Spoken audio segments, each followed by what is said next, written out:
दोस्तों अभी पिछले संडे की ही बात है। मैं और मेरा एक दोस्त दिल्ली के कनॉट प्लेस में किसी काम से गए थे। तो जब हम वहाँ से वापस आ रहे थे तो उसने अपनी फैमिली के बारे में एक बहुत ही इंटरेस्टिंग बात बताई।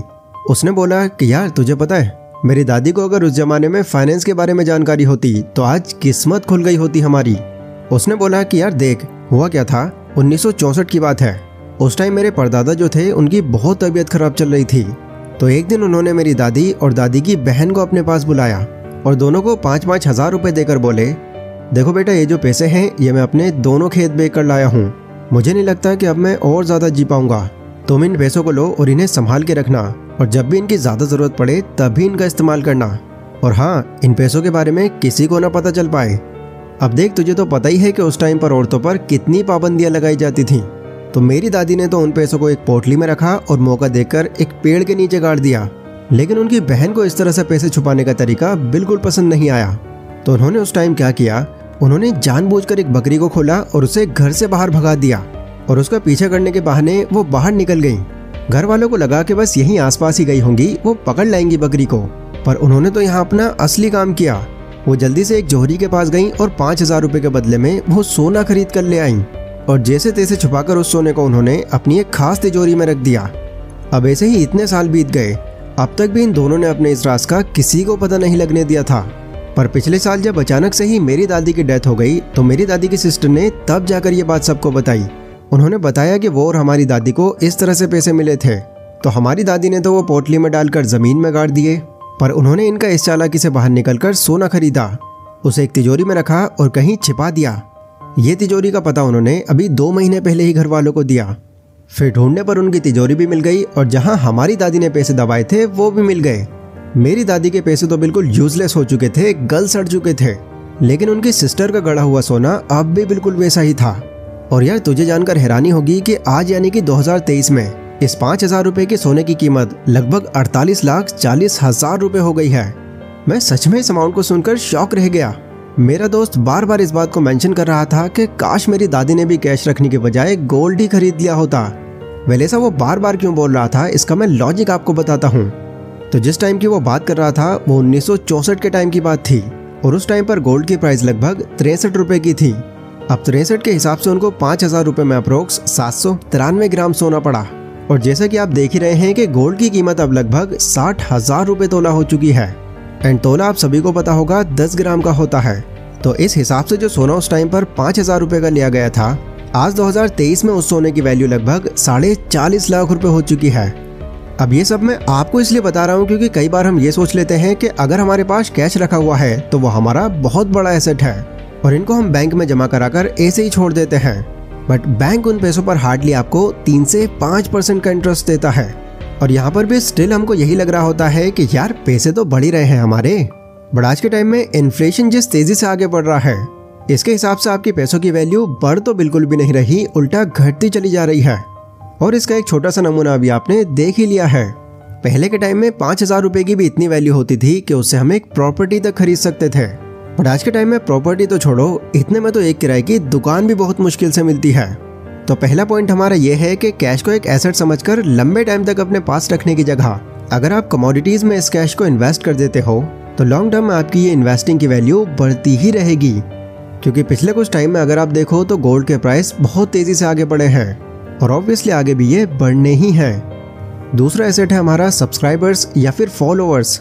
जेफरी के रॉड से एक बार ये पूछा गया कि सर, अगर आपके सामने 2 ऑप्शंस हो, $20 लाख या फिर 20 लाख फॉलोअर्स, तो इन दोनों में से आप किसे चुनेंगे?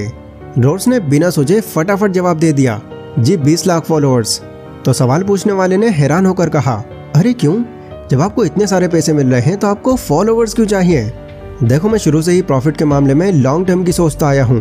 ये पैसे तो मुझे सिर्फ एक बार ही मिलेंगे, लेकिन अगर मैं फॉलोअर्स को चुनता हूँ तो वो मेरे लॉयल फॉलोअर्स होंगे, जिन्हें अगर मैं $20 लाख की कोई भी चीज़ बेचूं तो इंस्टेंटली $40 लाख तो मुझे वैसे ही मिल जाएंगे। और अगर मैं $20 की जगह $500 की कोई चीज़ बेचता हूँ तो सिर्फ इसी चीज़ से मैं लगभग मिलियंस में अर्न कर सकता हूँ। अब देखो, आप सभी इस चीज़ से अवेयर हो कि कंटेंट क्रिएशन कितना ज़्यादा पॉपुलर हो रहा है। हर तीसरा इंसान अपना खुद का कंटेंट बना के अच्छे फॉलोअर्स गेन करके लाखों रुपए कमा रहा है। श्लोक श्रीवास्तव, जिन्हें आप टैग बर्नर के नाम से जानते होंगे, उनकी उम्र अगर आप गूगल पर सर्च करोगे तो साल 2023 के हिसाब से वो 28 साल के हो चुके हैं। बट उम्र के हिसाब से उन्होंने जो कामयाबी अचीव की है वो अलग ही लेवल की है। आज अपनी वीडियोस में वो जिस भी प्रोडक्ट का प्रमोशन करते हैं उस कंपनी से उनको 15 से 20 लाख का अमाउंट तो बहुत आसानी से मिल जाता है। आप सोच रहे हो 15 से 20 लाख सिर्फ एक वीडियो बनाने के लिए? क्यों? क्योंकि आज उनके पास 10.9 मिलियन सब्सक्राइबर्स का एक बड़ा फैन बेस है।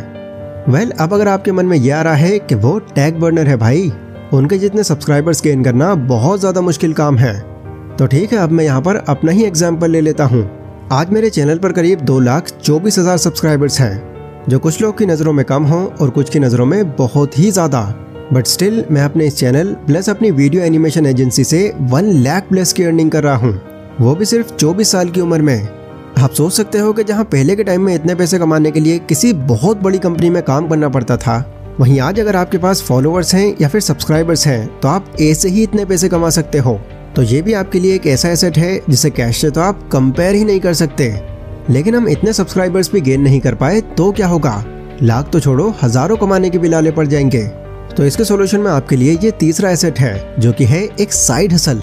फॉर्ब्स के मुताबिक रिहाना इस दुनिया की सबसे अमीर सिंगर है, लेकिन हैरान कर देने वाली बात तो यह है कि उन्होंने अपनी ये वेल्थ सिंगिंग करके जितनी नहीं कमाई, उससे ज्यादा उन्होंने अपने फैशन ब्यूटी वेंचर से कमाए हैं। चलो, ये तो फिर भी एक वेल नोन पर्सन है।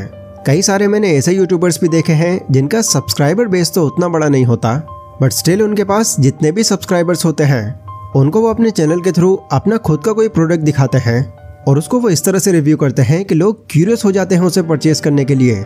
एंड इस तरह वो एक साइड हसल के थ्रू अपने मेन काम से भी ज़्यादा कमा लेते हैं। तो ऐसे ही किसी साइड हसल के लिए अगर आप भी अपना कैश इन्वेस्ट करते हो तो हो सकता है कि आगे चलकर आपका यही साइड हसल आपका मेन बिजनेस बन जाए। अगला यानी कि चौथा एसेट है हमारा आर्ट्स एंड हिस्टोरिकल थिंग्स।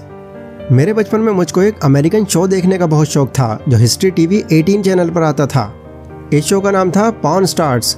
अब इस शो में होता ये था कि यहाँ पर कई लोग अलग अलग तरह की क्लासिक, हिस्टोरिकल और एंटीक चीज़ें बेचने आते थे, और अगर उन शॉप ओनर्स को उनकी उस चीज़ की असली वैल्यू पता चल जाती तो वहीं पर वो उनको मुंह मांगी कीमत देने को तैयार हो जाते।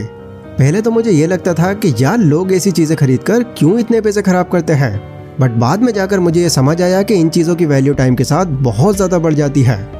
आपने कई बार ऑक्शंस भी होते हुए देखे होंगे, जहाँ पर आपको ये पता चला होगा कि ये चीज़ उस टाइम की है और इतने लाख में बिकी है, या पहले के टाइम में ये उस फला इंसान ने इस्तेमाल की थी और ये आज इतने की बिकी है।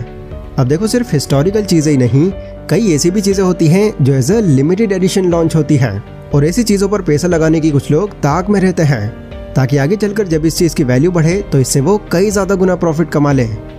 अगला एसेट है यहाँ पर रियल एस्टेट। मुझे याद है कि जब मेरी मम्मी ने मेरे को ये बताया था कि बेटा जब हम दिल्ली में रहने आए थे तो उस टाइम पर तुम्हारे पापा और तुम्हारे दादाजी ने ये जो 100 गज का मकान है हमारा, वो 11,000 रुपये में खरीदा था, और ये वो टाइम था जिस टाइम प्रॉपर्टी की कीमत आसमान छू रही थी। बट आज हमारे इस घर की वैल्यू 1 से 1.5 करोड़ रुपए तक की है। एंड दिल्ली के जिस इलाके में हम रहते हैं, अगर हमने अपने इस घर को सेल करने का फैसला कर लिया तो मुश्किल से 2-3 दिन के अंदर ही हमारा घर इतने में बिक चुका होगा। तो उस टाइम से ही मुझे एक प्रॉपर्टी की एक्चुअल वैल्यू का पता चल चुका था।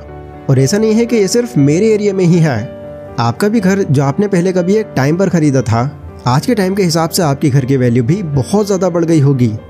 वजह इसकी यही है कि जिस तेज़ी से इंडिया की पॉपुलेशन इंक्रीज हो रही है, वैसे ही इस हाई डिमांड के चलते प्रॉपर्टी के रेट्स भी बढ़ते ही जा रहे हैं। Rich dad poor dad book के रॉबर्ट कियोसाकी एक फेमस ऑथर होने के साथ साथ एक रियल एस्टेट एजेंट भी हैं, और आज उनके पास जितनी भी वेल्थ है उसका 60 से 70% उन्होंने रियल एस्टेट से ही कमाया है। तो प्रॉपर्टी भी एक और एसेट है आपके लिए जो आप कैश की जगह रखना प्रेफर कर सकते हो, क्योंकि इसका जो रिटर्न्स का परसेंटेज है वो कमोडिटी से भी बहुत ऊपर है। तो ये थे वो 5 एसेट्स जिसमें आप अपने पैसों को इन्वेस्ट करके उसकी वैल्यू बढ़ा सकते हो, और ना सिर्फ वैल्यू बढ़ा सकते हो बल्कि हर साल इस बढ़ते हुए इन्फ्लेशन को आप बीट भी कर सकते हो। बाकी अगर आप एक मिडिल क्लास पर्सन हो और बहुत मेहनत करने के बाद भी आप वो कामयाबी हासिल नहीं कर पा रहे जो आप चाहते हो, तो इस वीडियो में मैंने इसके पीछे के 3 बड़े रीजंस बताए हैं, इसको ज़रूर चेकआउट करना। तो मिलते हैं अपनी उसी वीडियो में, तब तक के लिए stay safe, stay healthy, take care.